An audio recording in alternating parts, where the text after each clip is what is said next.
Ronnie here, fourwheelinginwesternaustralia.com. Do you know what time it is? Neil, bring it in, mate. Incoming.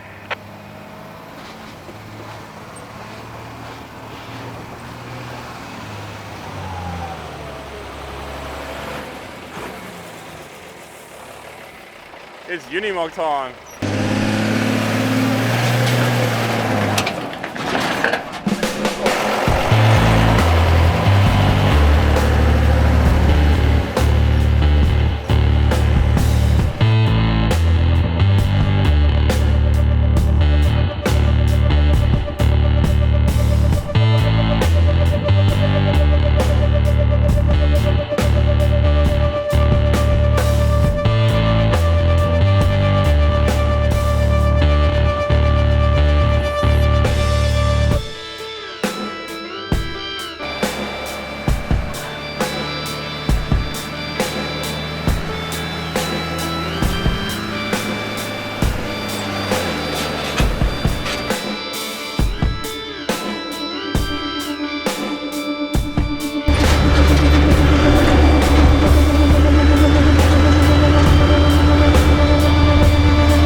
Been looking forward to this one for a long time.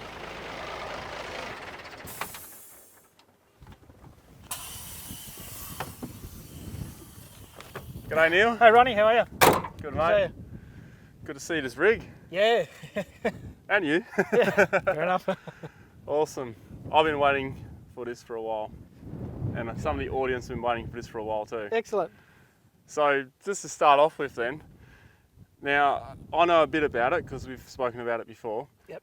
So it's not just board as is, the chassis is different to the body, correct? Yep, correct, yeah. Yeah, so it's basically a 97 truck and the chassis is obviously part of that. So the engine and chassis and gearbox effectively are all 1997 truck and the cab and tray is all off a 2009 truck. Okay, so the dual cab part of it, yep. And the tray, is that? And the tray is part of the same thing. Part of the same thing, yep. From a 2009. Yeah. Okay. Awesome. So where's the other half of the truck then? The other half was a single cab, Ronnie. So I started off life as a single cab working truck. Obviously we can't fit 6 people in the truck, so off with the single cab. And hence we've got the dual cab. So it's a 6-seater? 6-seater now, yeah. Okay, and the gearbox speed? Gearbox speed is forward she gets up to about 85, 90 kilometres an hour, and in reverse a little bit more. Okay. Going backwards. So it goes faster in reverse? Slightly, just slightly. So that means that you have how many gears? A total of 16 forward, 16 reverse. Oh, you got 16 forward, 16 reverse. So yeah. you got a high and a low. High and low, so 8 in the low, 8 in the high, and then again in reverse, 8 high, 8 low. Wow, that's interesting. Yeah. Okay, so, well, I reckon we walk around the vehicle and cover all the bits because there's going to be a lot of questions here. No worries. One thing I know, yeah, your tyres as well. This is too many questions, just to get straight into it.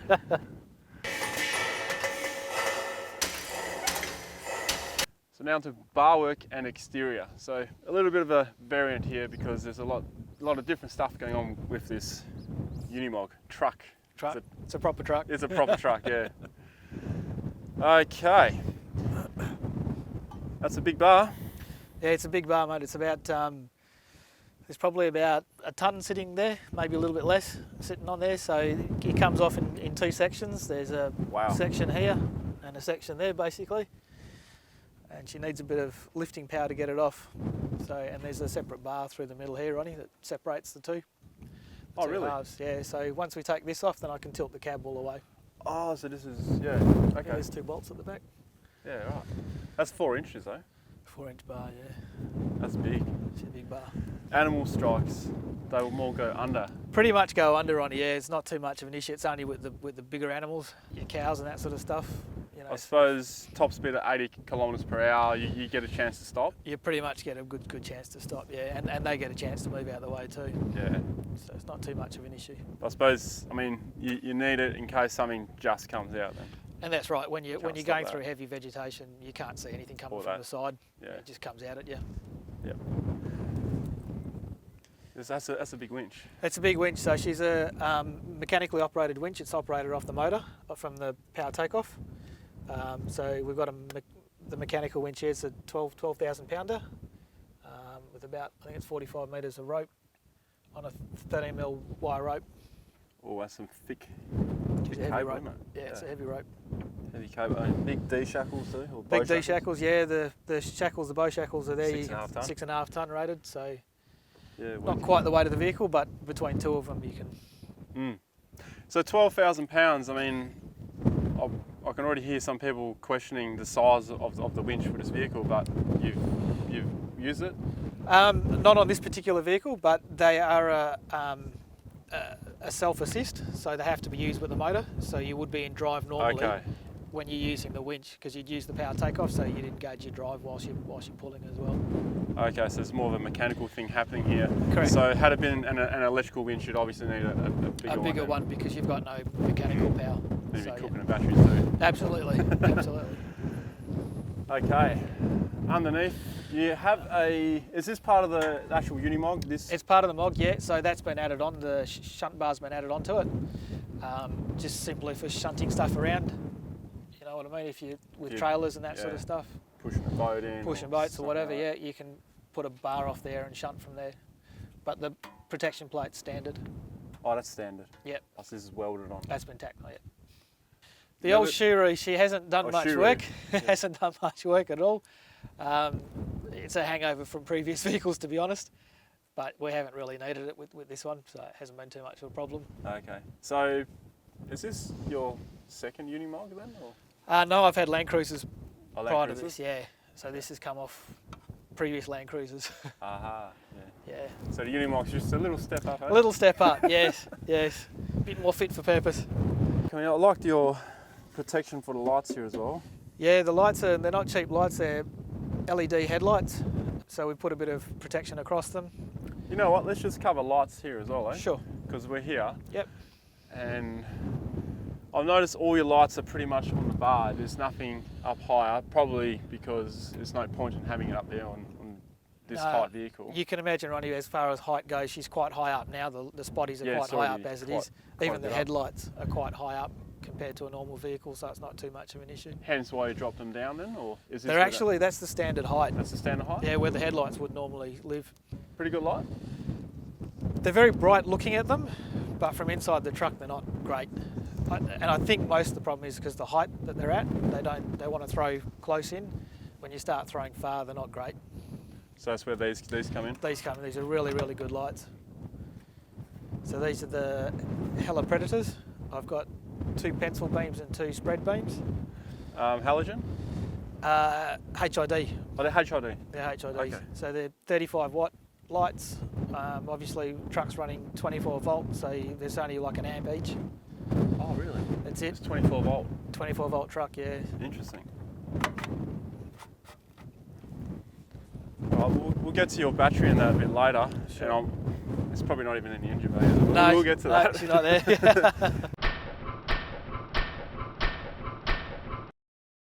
So covering exterior until we get to the back. There's something pretty cool going on at the back. So now, well, let's cover your fuel, eh? Sure. So which one's the standard tank? This is the standard tank. So we've got 160 litre standard tank. On each side or just one side? Normally it's only on one side, but I've currently got one on each side.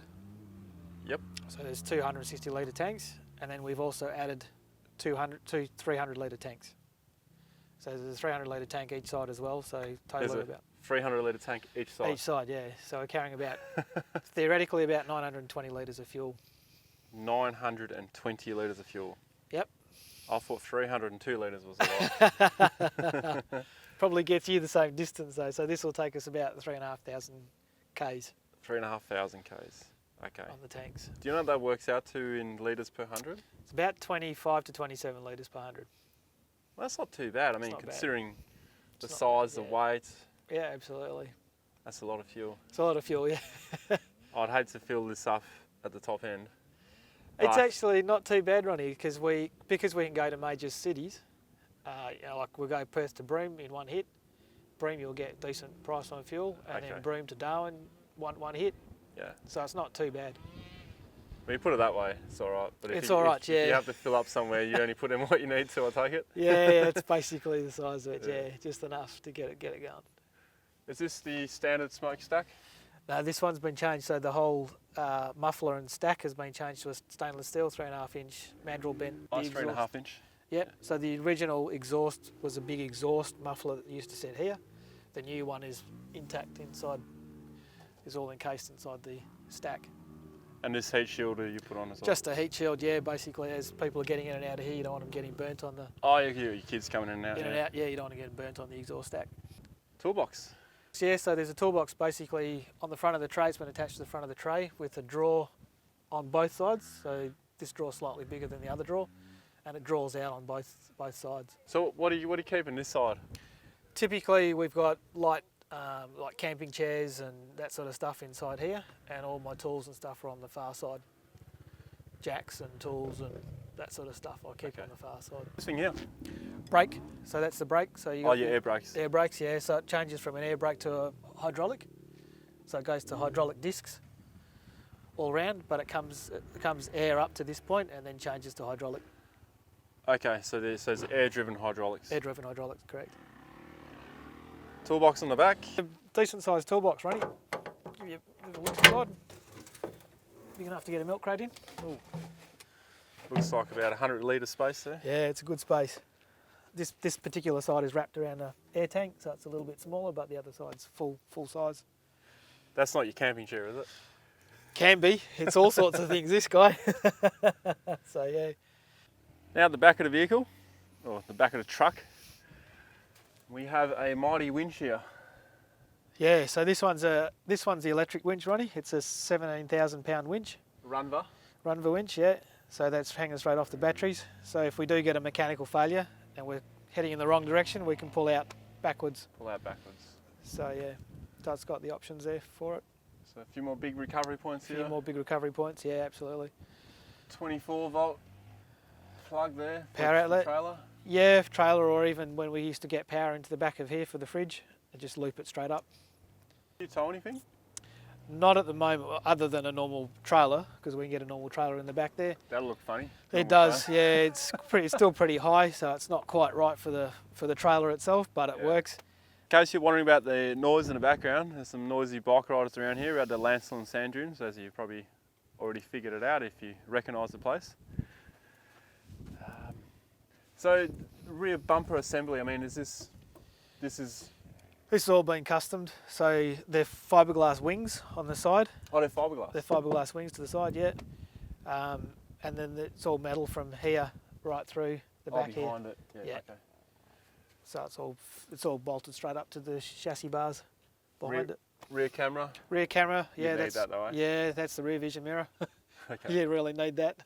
Otherwise, you wouldn't see any small cars You behind can't, you. Would no, and you do get cars when they tailgate, you can't see them whatsoever. you? Your reversing light. Reversing lights, yeah, they're nice bright lights. They're nice LED lights. They do light up a good area. So when the shifter is in reverse, they come on They automatic. come on automatically, yeah. Yep. So you mentioned something about before with your batteries. Are they under the tray? They're under the tray, Ronnie. They're just sitting in the back here. So on the normal vehicle, they would usually be a bit more forward. They usually sit near the driver's side. Okay. But we've got 405 amp hour batteries sitting in the back here. So essentially, you got two batteries because you join them up to 24. To 24 volt. volt, yeah. So to a crank, to a house. Tyres and lift. Now we have some very different stuff going on here, and there's some really cool stuff going on with the axles as well, which we'll cover straight after the tyres though. No worries. So these tyres, I mean, they're your R20, so that's your standard truck size, isn't it? Standard truck size. The original truck came with 24 inch. Oh, 24 inch. 24-inch rims. We've gone to the R20s because that's what these Michelin XZLs come in, typically. Okay. So your choice on sizes will be a lot less when you get to this size tyres? It is, yeah. When you get to this type of tyre. Type of tyre. Particular type of tyre, yeah. So these are recommended, I suppose, for the Unimogs and general off-road vehicles, large off-road vehicles. So okay. the military typically use these. So radial tyre. Yep. 295. It's a 395. Oh, 395, sorry. 395, 85 R20. 85. So it's about the equivalent of about a 44-inch in the old terms. Yeah. Wow. It's a big tyre. Good size. Big tyre, yeah. So would this be considered an all-terrain? They are all-terrain, yeah. How much does the rim and tyre combo weigh? This combination being steel with the bead locker is about 195 kilos each tyre. 195? Yeah, each tyre. So how do you go about changing a tyre? It's a bit of a mission, Ronnie. We've got a crane in the back, which hooks onto the tray, and then we just lift. You have to, I suppose. Yeah, we do, and then we manhandle them onto the Okay. in situ. The crane will reach over here. No, the crane just gets it down onto the ground and Down back onto up the onto the ground? tray, and then you just So you manhandle roll around. it. Yep. Two-man job for sure. I've changed these by myself. You have? Yeah. Wow. You can change them by yourself. You just got to be careful with them. Mm. If they fall, you want to be out of the way. Yes. You're not going to get much help. No, it's a big tyre. Typically run them around about the 50-pound mark. They're sitting down around about 25, 30 pound at the moment. Okay, so 25, 30 pound at the moment. At the moment, yeah, and they'll go down further. They'll go down to 8, 10. Because we were watching you airing down as well, and you were standing up because Yeah. the valve was up here, The valve's up, yeah. and there I am down here. Yeah. So that was pretty interesting. Behind here we have portal axles, Portal axles, yeah. which are standard for Unimog. Standard on the Unimogs. Okay. So the portal axle basically comes out at normal diff height, and then there's two gears that run it down to a lower height. So the axle, in fact, is about there. And The centre of axle, the and centre then of the axle, and then there's a portal, two gears that get it down to that point. okay, which So which explains why you got it's all attached to All the that brake and attached to everything there. down Yep. here. Yeah. So that raises the whole vehicle up, Mm. or raises the axle height up. So the undercarriage, the lowest point on the diff is 500 mil. 500 mil. Yeah. Super jealous. Yeah, well, that's the benefit of the portal axle. The downside is speed, obviously, because it limits your speed, because you're Yeah. gearing from there down Yep. to the wheels. So essentially, you could change your gearing, your final drive in the portal axle. It can be done, yeah. And in some vehicles, you can order it to be slower or slightly faster. Okay.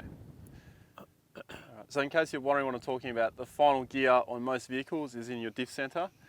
That determines how fast your wheels are going to rotate as opposed to your gearbox. It just transfers it down to your final drive. But here you have a second additional final drive being the portal axle.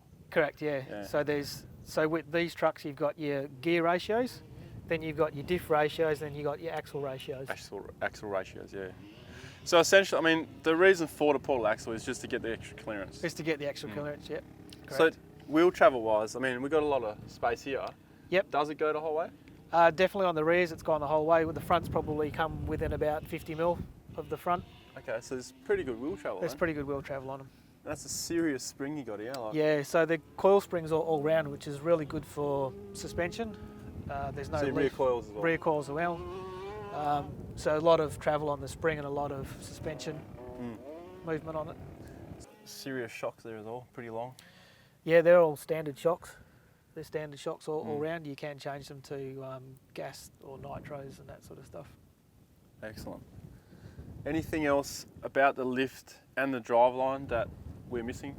I haven't asked you about. Only on the rears, they've got progressive springs on the rears. So there's an inner spring and an outer spring to give you the progressive spring. So there's a load spring and then there's a... And there's a travel to normal spring. So because these things can carry up to about 14,000 kilos, Oh yeah, I can see that. you get the inner spring, the progressive springs on the inside. Yeah, wow. They're pretty close together too, aren't they? They're pretty close, yeah. So we're now going to look at the power plant on this Unimog. So how do we do this? It's not too bad, Ronnie. You just jump up on the step. I got a step there. Got a step there. We just jump up on the top here. All right. So where do you want to stand? Wherever you want. You can hop up there. You can hop up that side if you want. Right. Whatever you prefer. I'll jump up this side, I think. No worries. Yeah.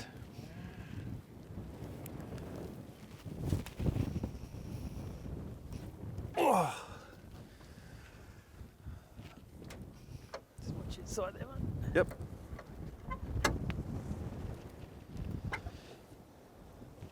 Are you right there? You want I can push it all that. Oh, yeah. Goes all the way? Yep. Cool. Okay.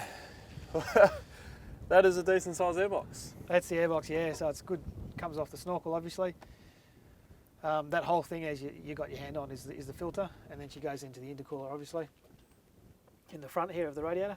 Okay, front mounted intercooler. Yeah, and the radiator is actually mounted separate from the engine block, so it's on its own independent. Oh wow, okay, so stay nice and cool over there. Stay, yeah, yep, and the shake factor is also away from the motor. Okay. So yeah.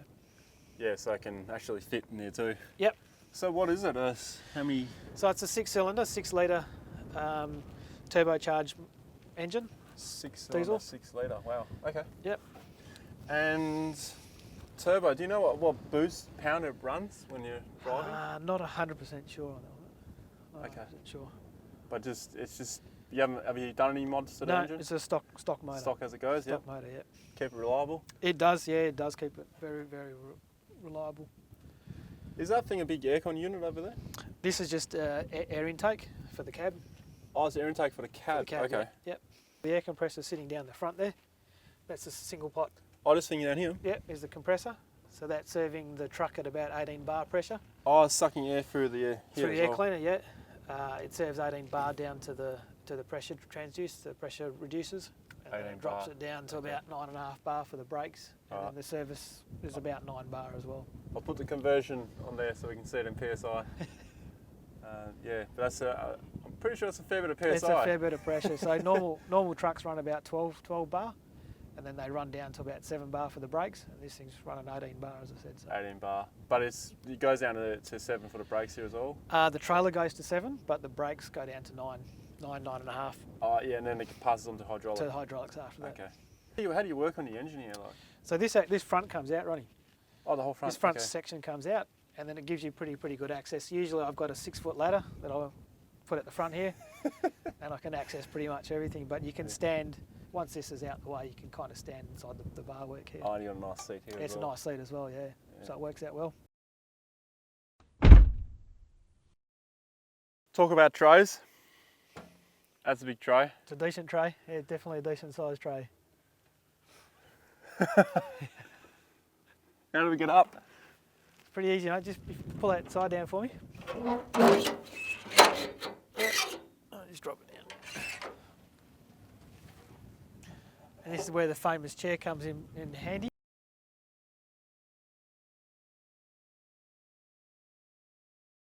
Well, it's a decent sized tray. I mean, how wide is it? The inside's about 2.2 to the inside, Ronnie, and then it's about a 3 metre tray. In length? Pretty much in length, yeah. With Okay, up to the box. Including the box. Including the box. Yeah. I can really notice how big that air conditioning is on top of the roof there. Yeah, you can imagine it kind of needs that sort of size to keep the cab cool because it gets fairly warm from the engine inside. Oh yeah, So, of course, because it's right there. It's right there, yeah. Oh, interesting recovery tracks here. Yeah, they're simple tracks. I've used them on the Land Cruiser before, but I haven't really used them on this truck. Yeah, I've always wanted to try this style out. The fiberglass. Yeah. Is this stuff you've made or? No, it's just walk track. Walk track that you've cut? Yeah, that's my cut off, yeah. Excellent. Simple idea. And have you tried them out with the weight of this car? Not on this truck, no. Okay. No, haven't needed it, thankfully. Yeah.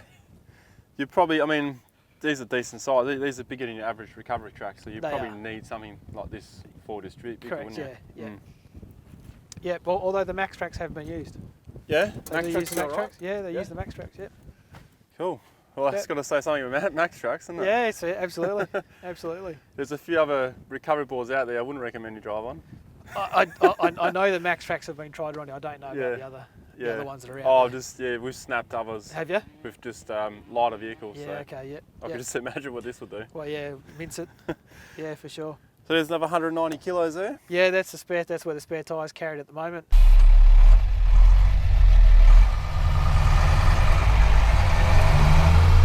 So we're going for a bit of a drive in the Unimog to experience the heights and the ride.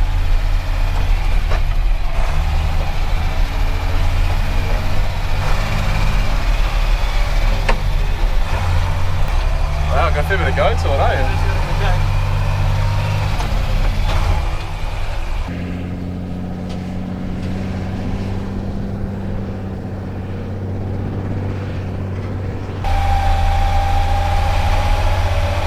And this seat's pretty comfy. Woohoo!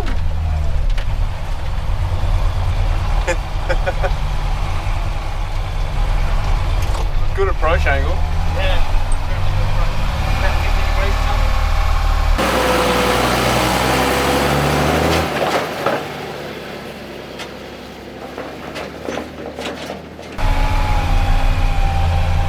So it's all about picking the right gear at the right time? Yeah, right gear, right time, that's exactly it. And obviously tyre pressure is the other critical thing. Yeah, tyre pressure. How much does this one weigh? Currently probably about 9 tonne, but fully loaded to get up to 12. Consider all that weight, how well it's doing on the dunes. I've seen a lot of cars not being able to go on dunes too well, but it comes down to driving as well. Look at that little car there.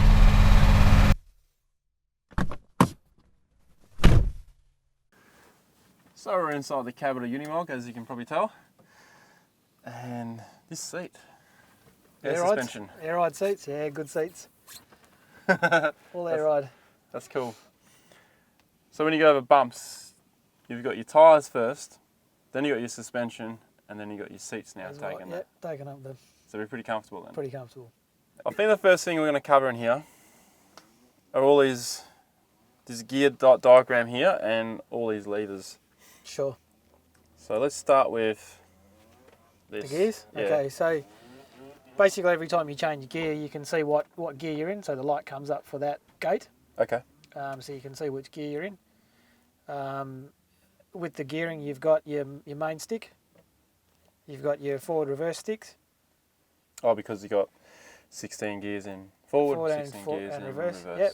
And then if we want to go down to the lower gearbox, there's a pneumatic switch down the bottom here that gets us down to the next gearbox. They call it the working group gearbox. Working group, yep. And then there's an option in these vehicles to go down another gearbox. Oh. Which is, they call it the crawler gearbox. The crawler gearbox. So that's the turtle that you see here. Oh, okay. So that's the third group. That's the third group down. But not in this vehicle. Not in this vehicle, yeah, correct. Okay.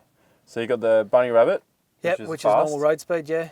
And then you got the donkey for the working group. Yeah, the donkey working group. So more torque, lower speed. That's it. Just like low range. Just like low range. So this is ultra low range then. Very, very low range. Yep. Okay. Yep. So these other levers down here. Yep. The additions you can put on, like the hydraulics stuff? Yeah, so that's all the hydraulics. So we looked at the tank earlier, the 55 litre tank in the front. That hydraulic tank serves these levers. Oh, yep. And then you can put it out to whatever you're serving out the back or out the front. Okay. This green shifter here then? That's the clutch for the power takeoff. So the power takeoff can be front or rear, and the winch is attached to the power takeoff. To the power takeoff on the front? Correct, yeah. Okay. Let's go through the radio first. So sure, so it's a Uniden radio, a fairly modern sort of radio. The handpiece covers everything. The actual control unit is tucked away behind the dash. Antenna, we've got a couple of different antennas that we run sitting out on the wing mirror. So the big one's a really good one for distance, and then when we come into town, use the little one. Okay. The rubber ducky. Oh, you just unscrew it and put the other one on. Change the other one, easy. Hazard lights, what's this one? That's the battery, so because we've got two battery sets at the back, we can actually pull the second battery set in if we need it. So you can link it in? Link it in, yep. Okay. And then you got your winch in and out? That's actually a dead man switch for the winch, so until you're holding the switch, the winch won't operate. So it's a clutch, it's a pneumatic clutch driven. Okay, so you got to hold that button down and then feed the winch. And then, well, when you're operating the winch, you basically press the button. So you've got to set up the winch with the pneumatic hose and with the electrics, and then you can press the button and drive the winch. Okay. Air horn, if you want to go from electric horn to the air horn, I switch that on.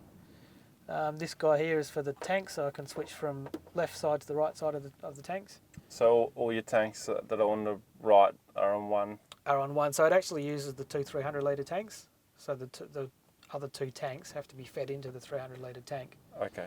So we can switch left or right there.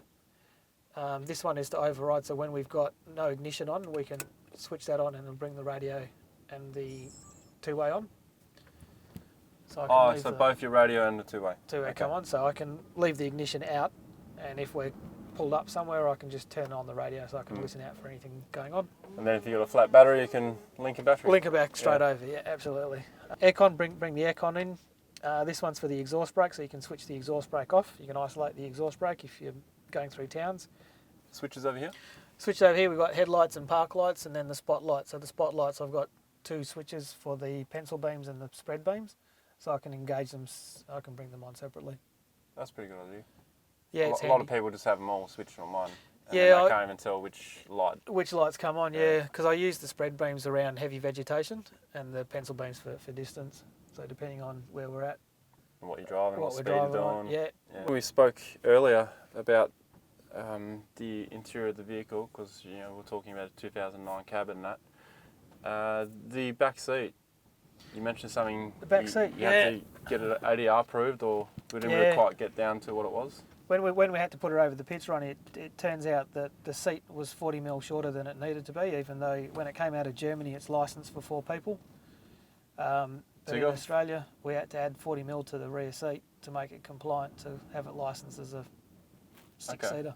So you got 4 seats, 4 seat belts. 4 seat belts. But factory. Because it was 40 mil shorter to what the Australian standard measurement is, you had to get it reupholstered. Reupholstered, fully reupholstered to add 40 mil to it. Okay. Yeah, believe it or not. That's ridiculous. Yeah, it's ridiculous, but we had to go through the motions. Wow. Interesting. The laws we live with. Let's have a look in the back here. Oh, look at that. There's the cameraman. Hello. Hello. How's the seat back there? The seat is comfy. Yeah, it looks bloody big, doesn't it? And it's long. You can lie down here. We're not doing it now, we're filming. Alright. Well, that's the cab pretty well. Oh, you got more stuff up here. Yeah, we've got the radio up there too, Ronnie. So the radio, the audio gear is up the top here. We've also got the reversing camera that we had a look at from the back. So we can bring the reverse camera in if we need it. Excellent. Which you'd need to be able to see. Which we use for, we use that for the rear vision mirror, of course. There's no other way of seeing out the back. And then cabin lights, we can drive the cabin lights on, and the USB ports out the back. And then we've got spare gauge posies here for monitoring different things if we need to, but probably won't use it at this stage. So I'm assuming that this is aftermarket? Yeah, this has all been aftermarket. This has been customed up to aftermarket. It's all metal. What about the aircon? The aircon's factory standard. Aircon comes with it? Yeah, it's all standard. So does it get hot in here because the engine's right here? Yeah, it does. The floor gets quite hot and the heat comes up through, hence the aircon's pretty good at covering that. But you got vinyl floor mostly? It's not just vinyl, it's vinyl and it's soundproofed as well. So there's an actual soundproofing underneath the vinyl to sound deaden the engine noise. Okay. So that kind of insulates it as well. Q&A time. These are comfy chairs, eh? They're good chairs, aren't they? Yeah. So they're a double chair. It's great. Double chair. Do they fold up into? Yeah, they fold up to almost the same size as your singles. A little bit bigger than your singles, so it's quite handy. All right. Oz Trail Double Moon. I'm going to camp store. Yeah. It almost sounds like I'm trying to sell it. I'm not associated with him. This is just a bloody good chair. Excellent. All right, well, we better get on to the Unimog, I guess. Go for it. So how long have you had this vehicle for? Probably about 4 years now. 4 years? 4 years from the time we got it. 2012, yeah, it'd be about 4 years, 5 years since from the time we got it. Pretty much as a wreck. It was pretty close to a wreck. Oh, really? The only thing that hasn't been changed on this thing now, Ronnie, is the chassis, the engine. The chassis and the engine remain the same? Yeah, everything else has pretty much been changed on it or been reconditioned to. As far as modifications done to the vehicle, I take it one of your favourite ones is the fuel? Yeah, the fuel, because of the distance we can go without having to stop, Ronnie, and obviously cost. You're not paying for, as you've seen some places you can go and pay for $2.20 for fuel. Yeah. You're not having to worry about that sort of stuff, and you're not really having to worry about stopping and refueling all the time. So it gets you from point A to point Z quite easily, you know. So it's point it's A to quite handy. point Z. The biggest trip you've been on, that was the from Perth to Broome, from Broome to Darwin. Middle, we came straight down the middle, down to Adelaide. We have driven the truck from Brisbane back to Perth, so it's come right across to Nullarbor as well. Followed the mountain range down the east coast, and then brought it in from across the Nullarbor, obviously through Broken Hill. Wow.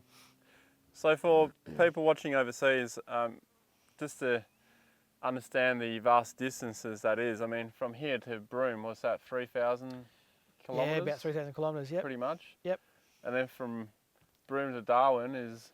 Probably about the same again, isn't it? From memory? Yeah, maybe 2.5 or Yep. something. Yep. And then from Darwin to Adelaide and Adelaide to Perth, I mean, you're talking nearly... About 12,000 kilometres all up. 12,000 k's, yeah. Yep. That's heaps, yeah. Fairly going. Yeah, so 5 times refill. That was about the size of it, yeah. What's the best thing about the Unimog to you? The best thing about it, Ronnie, is obviously with 6 of us, we had to carry a trailer, and the Land Cruiser was jam-packed with stuff. With this vehicle, it's no trailer and everything's inside. Everyone's contained inside the vehicle, all the camping gear is contained inside it. Obviously it's got its full drive capabilities. It's just, as far as full driving goes, I haven't come across anything better at the moment than what this thing is capable of. Well, just for a brief look around the dunes, I mean, it's pretty capable. It's pretty capable, yeah. And then with your 16 speeds as well. Yeah, it gets the job done. I mean, that's what it's made for, isn't it? It's made for off-road work. Off-road purposes and work. And what's probably the biggest negative point about this vehicle? Biggest negative would definitely be the height, Ronnie. It's you're obviously watching the height all the time when you're in scrub. I could imagine, yeah. It wipes out fairly easily. So what height are we talking here? To the top of the stack at the moment is 3.25. 3.25? Yeah. Okay. So even if you read those signs the wrong way around to 2.3, it's still too high. Yeah, still pretty high, yeah, exactly. So that's probably the only real major downside to it is the height. Okay, so it's just some tracks you're more restricted to the height rather than the width because... Yeah. I mean, you are wider, but... Not by a lot. Not by a lot, and there's nothing really here to touch anything. That's absolutely right, yeah. So to say. Yep. Real four-wheel drive, that's on your number plates, it's on the windscreen. What's that about? We listed the truck on Facebook, Ronnie, just for people's interest, because we get a lot of people looking at the truck whilst we're driving. So I noticed that. Yeah, it's a fair bit of interest in the truck, so we thought, why not put it out there? So the license plate came first. In fact, we got the personalised plates and we named it that way because it's appropriate. And then I like it. Yeah, thanks. And then we listed the Facebook page accordingly to it. So it gets a bit of interest. Different things we've done, places we've been. A lot of people like to have a look at the vehicle and see what it's been there and done. So if you want to see more about the vehicle or where it's been, what it's done, you can head to Real Four-Wheel Drive or just look for Real Four-Wheel Drive on Facebook. Yeah, if you just Google Real Four-Wheel Drive, it's real space four-wheel drive, and it'll come up on most Google searches. So going through all the process of building it, so I mean, it's a lot more involved than what most people probably have to do with a Unimog, right? Yeah, absolutely. Yeah. But I'm going to put a question to you anyway. What are some of the things that you should probably consider before buying one of these vehicles? One of the major issues, Ronnie, is cost. Cost. Obviously, with conventional four-wheel drives, getting parts and everything's available. Everything's available. There's a lot of distributors for it, and then obviously there's a lot of competition. People vying for different brands and that sort of stuff. With these trucks, you can customise them obviously, but when it comes to mechanical parts and wheels and that sort of stuff, there's a limited range when you're dealing with this sort of vehicle. So doing a lot of custom stuff and and a lot of it's OEM stuff for the mechanical side. Okay. The wheels, obviously, there's a range of different wheels, but the recommended one is this particular wheel. Yeah, you're talking about $2,000 per tyre. Oh wow! So it's not like you can go down to Tyre Mart and get a $400 tyre for your Land Cruiser. That surprises me. People want to know more and ask questions. Can I ask you on your Yeah, page? for sure, absolutely. Yeah, Okay. not a problem at all. All right. So there's so many questions I want to ask and I could ask, and there's probably a lot of questions you guys want to ask as well. And it just so happens, we've already mentioned the Facebook page. Neil, you're happy to answer questions if people come in there and ask? Absolutely. So there you go. If you want to know more about the Unimog in general, or Neil might be able to answer your questions. So head there for any more. And we're going to cut this Q&A off pretty soon because there's some rain coming. So thank you very much for being. No worries at all, Ronnie. I've been looking forward to this. No worries. That was excellent. So if you want to know more about this vehicle, you can head to the link up here, and of course to Real 4-Wheel Drive. And please do subscribe right here.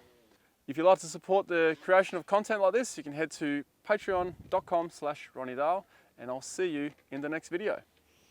See ya.